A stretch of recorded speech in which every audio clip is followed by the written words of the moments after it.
নামাজের ভিতরে দাঁড়ানোর সঠিক নিয়ম কোনটি? আমাদের আহলে হাদিসের ভাইরা বাংলাদেশে অনেক ফিতনা সৃষ্টি করেছে এ দাঁড়ানো নিয়ে। আজকের ভিডিওটি আপনাদের জন্য, অবশ্যই সম্পূর্ণ ভিডিওটি দেখবেন এবং শেয়ার করতে ভুলবেন না। আমার প্রশ্ন, নামাজে পা ফাঁক করে দাঁড়ানো নাকি বুখারী শরীফে আছে, এ সম্পর্কে বলবেন। নামাজে পা ফাঁক করে দাঁড়ানো নাকি বুখারী শরীফে আছে? আর বুখারী শরীফ দাও প্রথম খণ্ড 100 নম্বর পৃষ্ঠা, সহিহ বুখারী প্রথম খণ্ড 100 নম্বর পৃষ্ঠা। বুখারী শরীফে আছে পা ফাঁক করার কথা। তবে শুধু পা ফাঁক করার না, যদি ফাঁকি করতে হয় তো পা ফাঁক করলে হবে না, কাঁধও ফাঁক করতে হবে। ওখানে শুধু পা ফাঁক করার কথা নেই, কাঁধও ফাঁক করার কথা আছে। ইয়াতুনাকুম মিনাল হাদিস বিমা লাম তাসমাউ আনতুম ওয়ালা আবাউকুম, এমন এমন হাদিস আনবে যা না তোমরা শুনেছ না তোমাদের বাপ-দাদারা শুনেছে। আমি রাসূল বলছি ইয়াকুম ওয়া ইয়াহুম, সাবধান, নিরাপদ দূরত্ব বজায় রেখো। সহিহ বুখারী প্রথম খণ্ড 100 নম্বর পৃষ্ঠা, নিচের থেকে 1 2 3 4 5 6 7 নম্বর লাইন।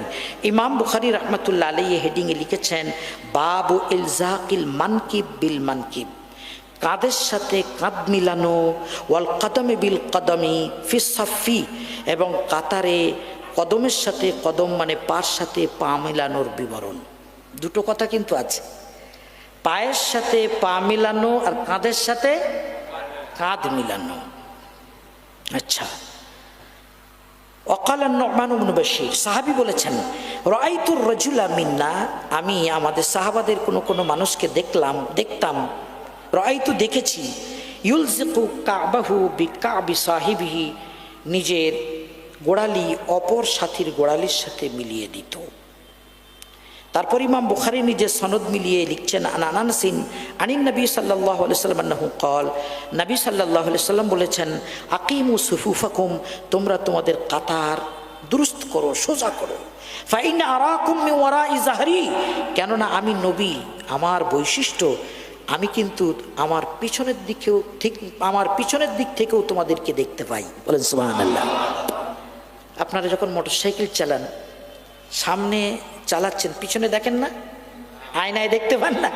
আমার রাসূল সাল্লাল্লাহু আলাইহি সাল্লামের চোখে আল্লাহ এমন আয়না লাগিয়ে দিয়েছিলেন, তিনি সামনের দিকে তাকালেও পিছনে দেখতেই পেতেন। বলেন সুবহানাল্লাহ। এটা রাসূল সাল্লাল্লাহু আলাইহি সাল্লামের মুজিজা, খুসুসিয়াত, বৈশিষ্ট্য। আচ্ছা, সাহাবী বলছেন, ওয়াকানা আহাদুনা, আর আমাদের প্রত্যেকে, ইউলজিকু মিলিয়ে দিত, মানকিবাহু বিমানকিবি সাহিবিহি, নিজের কাঁধ অপর সাথীর কাঁধের সাথে, কাঁধটা কিন্তু আগে, কাঁধ মিলানো। ওয়াকাদামাহু বিকাদামিহি, আর নিজের পা অপর সাথীর পায়ের সাথে, পা পায়ের সাথে, কাঁধ কাঁধের সাথে। এটা হচ্ছে পুরো কথা। কাঁধ কাঁধের সাথে মিলাতে হবে, পা পার সাথে মিলাতে হবে। এবার পা পার সাথে মিলানোর মানেটা কি স্পষ্ট হবে তখনই যখন কাঁধ কাঁধের সাথে মিলানোর অর্থটা বুঝে যাবেন।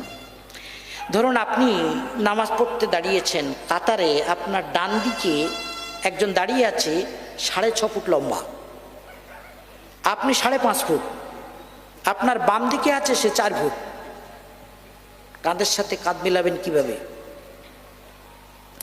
এটা স্পষ্ট হলে পায়ের সাথে পা মিলানো মানে ওই যে লেথোলেথির একটা গল্প হচ্ছে, বা অনেকেই বলে কি ফাঁক বলে, চিচিং ফাঁক বলছেন আমাদের উপস্থিত থেকে।